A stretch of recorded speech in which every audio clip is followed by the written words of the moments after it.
Hello, hello. How's it going, Mike? Oh, it's going great. How are you doing, Rich? Good. Hey, folks. So I'm Rich. I'm with Loft Labs. I am a staff developer advocate. We are a company that focuses on helping people share Kubernetes clusters better. So a couple of ways that we do that is enabling self-service in our commercial product, which if you've worked on platform teams or worked as an engineer and have waited around for someone to make you an environment, that's super painful. But then the other thing that we do is we invented these things called virtual Kubernetes clusters. And it's basically a Kubernetes cluster nested inside a namespace on a host cluster. So we are going to be talking about that today. That's also part of our commercial product, but we've open sourced that technology. It's a thing called vCluster, and you can learn more about it at vcluster.com. So we have with us today the fantastic Mike Tougeron, who is a lead cloud engineer at Adobe. He has been playing with vCluster a lot and using it, and he's going to be talking to us today about some of the ways that that he is using it. So welcome, Mike. Thanks so much for joining us. Thanks for having me. I'm excited to be here. So you want me to just take it away and go for it? Yeah, let's do that. All right, let me go ahead and share my screen here. All right. Where's the present button? Present. Well, we can just see it like this. All right. So I'm Mike Tougeron. Just a quick introduction to Adobe's ethos, which is basically our Kubernetes installation with Adobe's business logic on top. We have about 230 clusters across 22 different regions, 16,000 compute nodes, 1.8 petabytes of memory, 400,000 CPUs, and 1.8 million pods. Quite a large install. A lot of memory and CPU gets very expensive, so cost efficiency is crucial. Building up new clusters can get really expensive with that sort of environment. Some of the problems we're facing, I'm not going to go through all of these. The key one that's in here is multi-tenancy control can be a huge pain in the beep. And that some of the whole of API calls against the API servers can be much harder on the cluster than perhaps an individual namespaces can be. So we have some tenants that on their own making API calls are totally fine, but when you take the dozens or hundreds of tenants on a particular cluster making all their calls against the API server, it starts to get very costly, very overwhelming to the API server. And the whole idea of vCluster with its virtualized control planes, it basically can separate out that and save our control plane in some ways.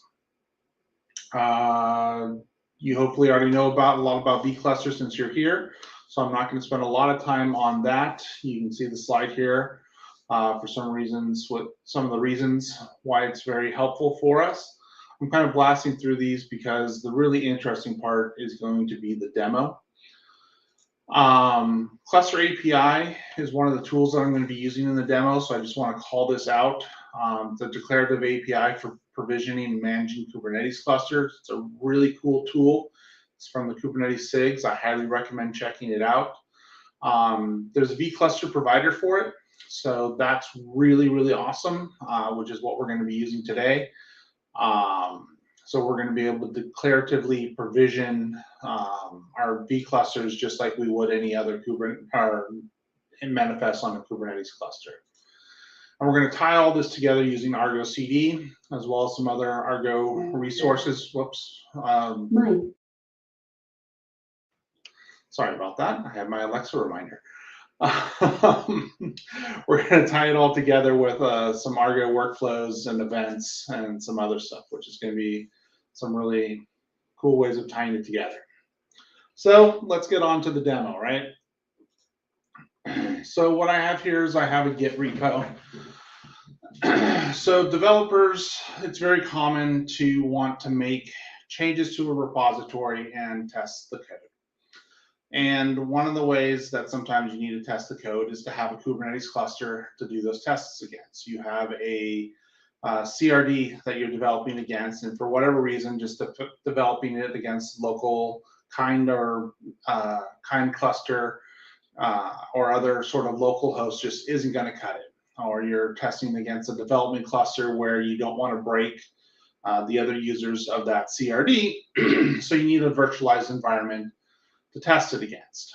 So what we're going to do is we're going to create a branch. Oops, I forgot to zoom this in. Sorry. We're going to create a branch against this repository. vCluster Meetup demo PR. All right, and we're going to make a change. We're going to go ahead and go to this template here, and we're going to say, I want to let's just say, hypothetically, I want to run this as, oh, I don't know, 1, 2, 3, 4, 5, 6, right? So I want to change this. So what I'm going to do is I'm going to add, actually, let's not do that. I forget what that's going to do. We're going to change our README. And we're going to say we're actually doing this on September 26th. What do you know? That's nice and easy. So git add readme.md, change the date. We're going to pretend that this is actually a code change for now, but this is going to be the really cool part.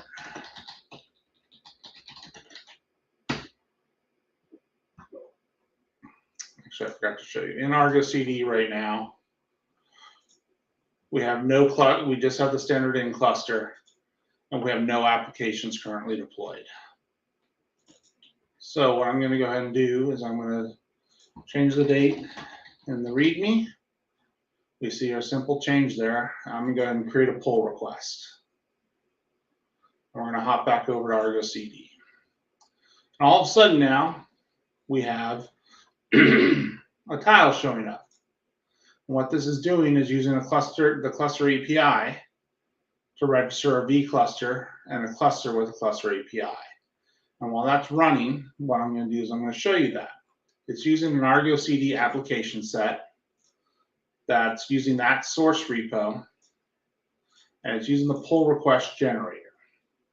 And what it's doing is it's looking to that repo and says basically, okay, so for every pull request to that repository, use this name, pass that name to a Helm chart, and create it in the namespace vCluster.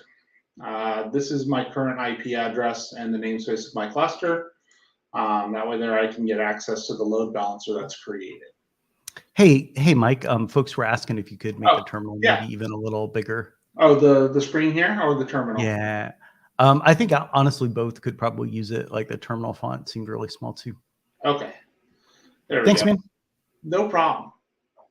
So what I have here is I have a cluster API Helm chart. And what that Helm chart takes is basically a cluster name, what type of vCluster I'm creating, Kubernetes version, and the service sitter block. And what it does is it starts by creating a cluster API cluster and whatever name I gave to that cluster. Then it creates a vCluster. And if you define an ingress, it uses an ingress. If you don't, it creates a service. And that's just part of the chart that your standard, if you were to run a vCluster, create. And then what it does is the load balancer source ranges for when you're using a type load balancer. And the load balancer source ranges is because you don't want to expose your vCluster to the world, right? You never want to give your Kubernetes cluster to everybody. And then it's your standard Helm values that it gets exposed to that.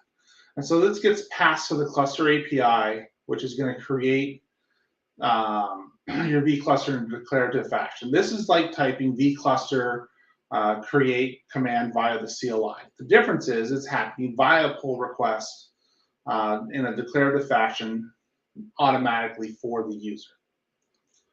So as we see here, that's been created. So if I were to run a command kubectl get, oops, just want that bigger too.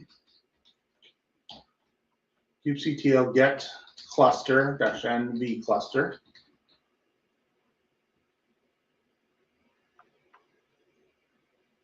what I'm going to see here in a moment, there we go. I'm going to see that I have a vCluster for that PR number 16, which matches PR number 16, and it's been provisioned. So if I were to do a vCluster list of my clusters,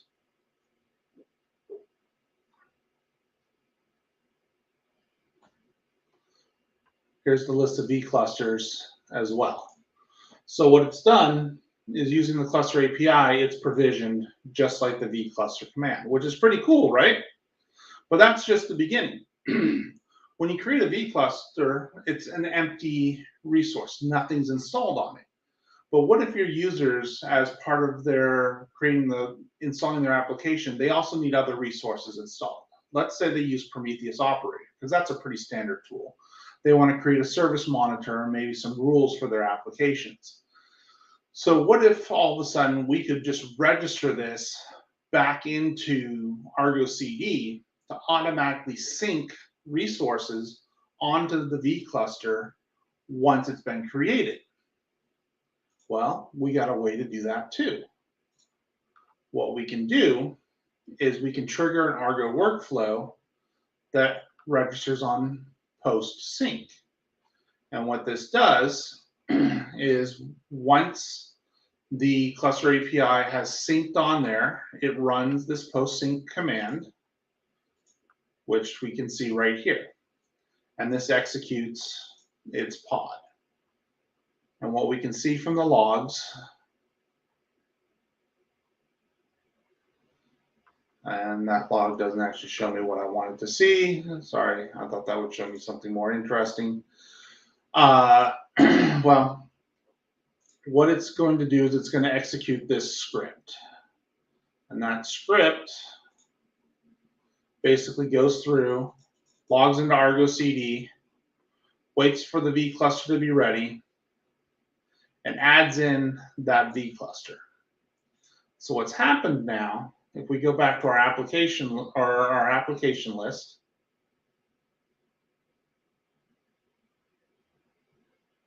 make sure this is still running, yep. If we went back to our application list, go demos.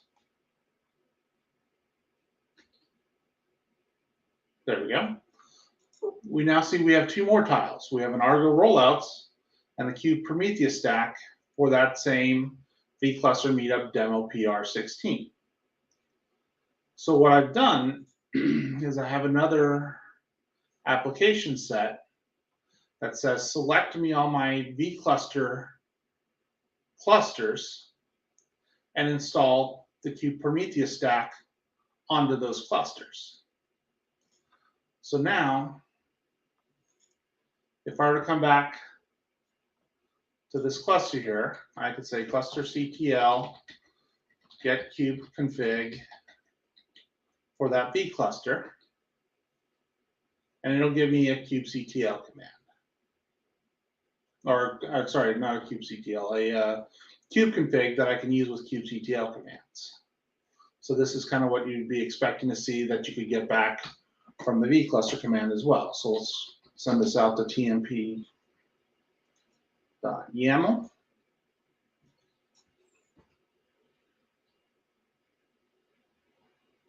Not sure why my computer is running so slow right now.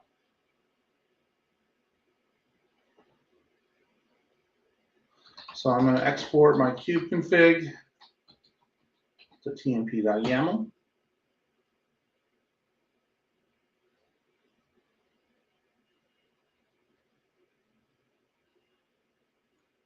Okay.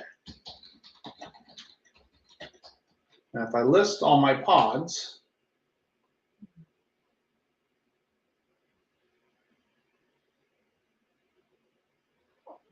I now have Alert Manager, Prometheus, and all of that running.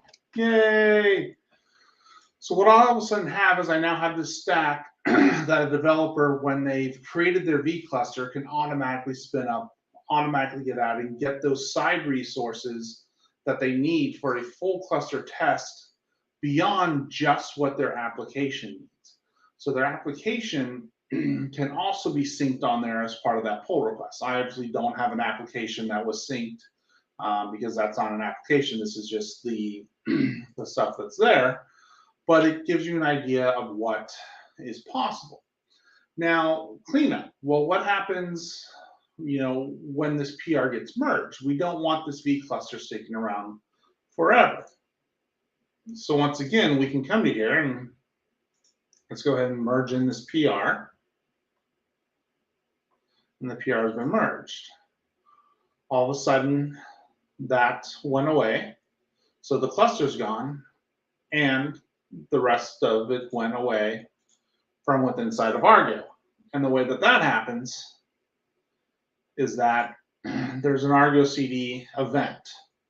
So that event looks for deletions of the vClusters and triggers off a sensor that once again triggers an Argo CD workflow that triggers a remove from Argo CD script that basically does the reverse of what we just saw, does an Argo CD cluster remove.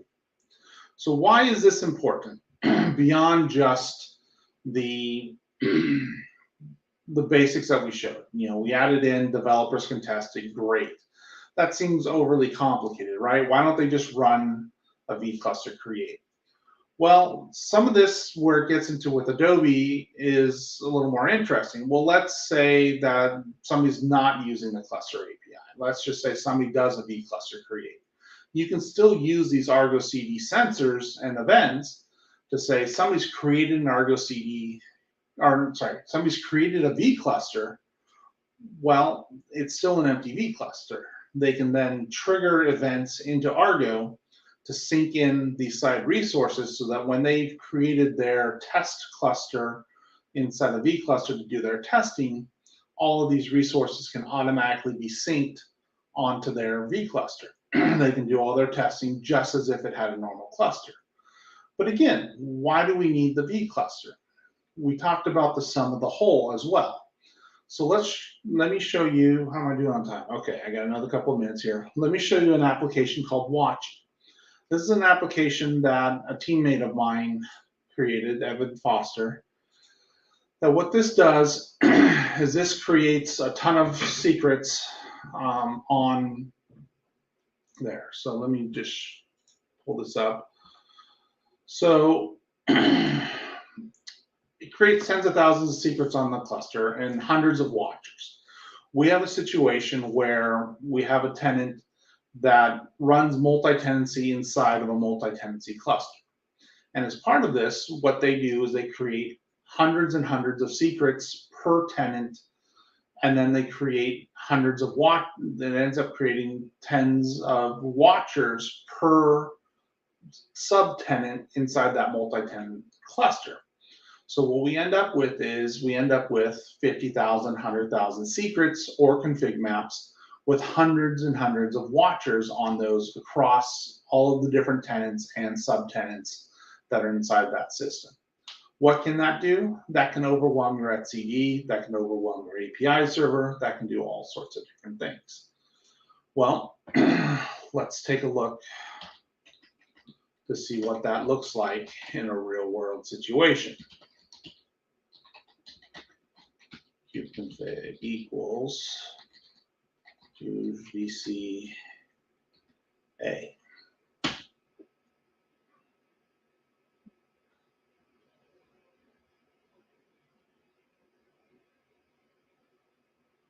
Oh my goodness, my computer is not happy right now.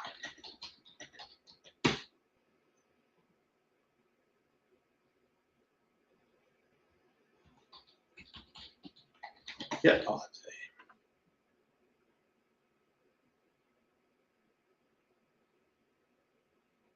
So I have Watchy already running here. So I'm going to run time kubectl get secrets -n default. There's going to be like no secrets, so it's going to take forever because my computer is acting up really weird.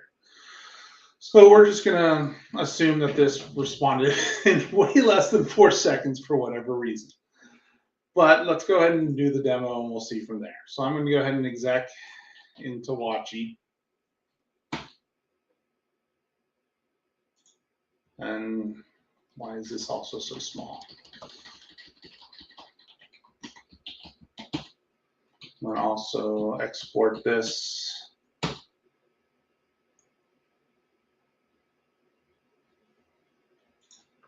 And what I'm going to do is I'm going to create 10,000 secrets.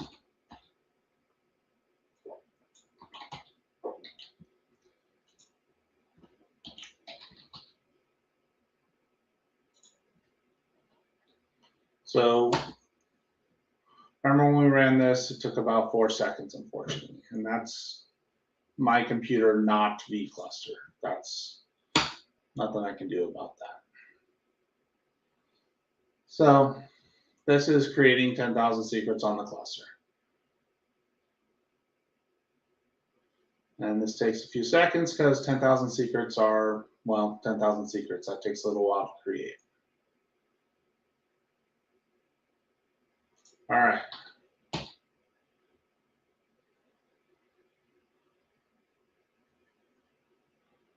But we should see a difference here from that 5 seconds to quite a bit more. That took 11 seconds. That took about twice as long. So that's, whoops, that's not a good thing. But what if in a more real world situation, or at least real world for us, we had 50,000 secrets? So it's going to go ahead and do that. And what we're going to see here, in a few moments, we're going to see things start to really get interesting.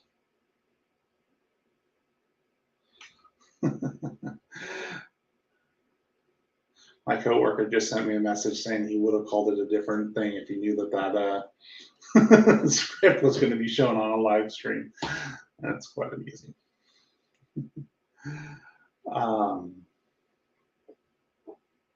So it's churning, it's churning, it's churning, and it's churning some more, and it's churning some more. Do you want your other tenants to suddenly have to wait this long to get back a list of secrets from the API server? Obviously you don't. Well, what about if we had another, sorry, I should have zoomed in all of these screens.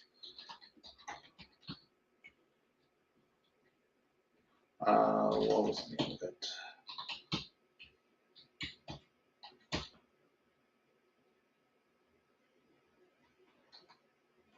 "46 seconds. That's a long time. But we're on vCluster B here, as you can see here. Our time to get secrets should still be about 5 seconds because my computer is horrible. Well, 8 seconds. It's not that 46 seconds that we got before. But all of a sudden here, we see that this crashed. Well, why did this crash? Let's try to get our secrets again. And it's probably not going to work at all.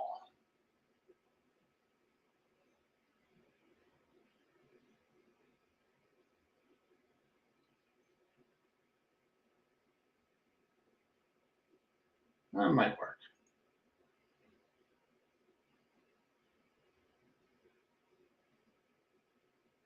But as you can see, it's having lots and lots of trouble. So what's going on here? Let's go back to our host cluster and take a look at what's happening.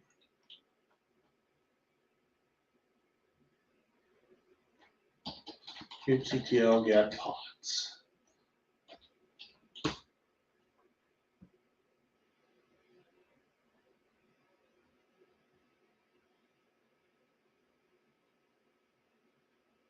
Hey, our vCluster A is OOM killed.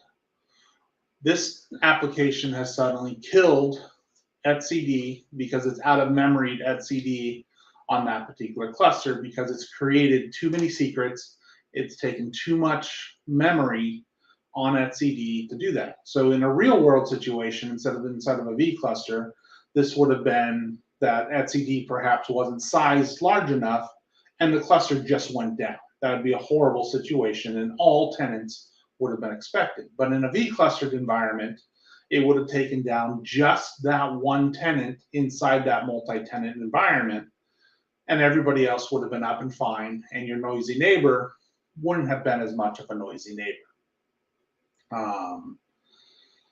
So that's one of the reasons why we're really looking into vCluster for that sort of scenario. That is the demo where we're going. Rich, that's about the time you wanted me to spend on this. So I'm going to go ahead and stop there and see if you had any questions, or if anybody had any questions or wanted me to dive into anything deeper on either one of these demos, because I can dive in a little more on either one if you'd like me to.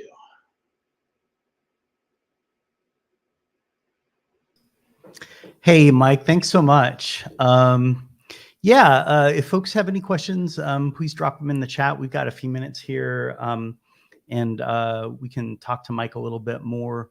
I thought the point that you made about the sort of API federation, that you get with vCluster is really interesting, because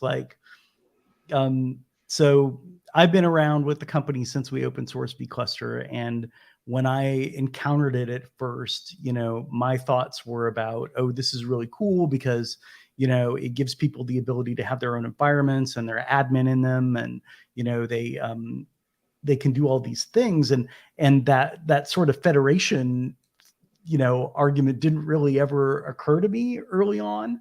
And so it's interesting, to think about, I imagine you all have a lot of developers, right? So the idea that they're not all hitting that same API server seems like it would be of a lot of value to you.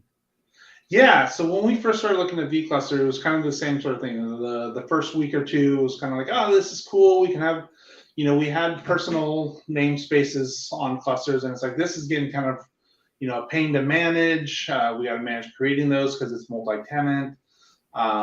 People can't just create their own namespaces, so we have to have some tooling for it.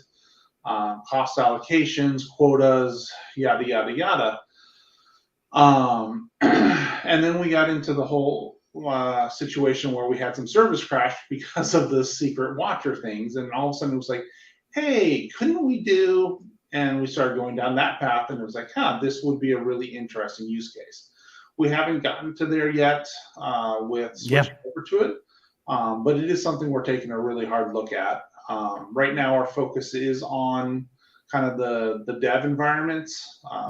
The kind of that somebody's created a vCluster, let's sync on all the different operators we know they're going to expect to use, because that's kind of a pain to expect somebody to be like, okay, how do I install this? How do I install that?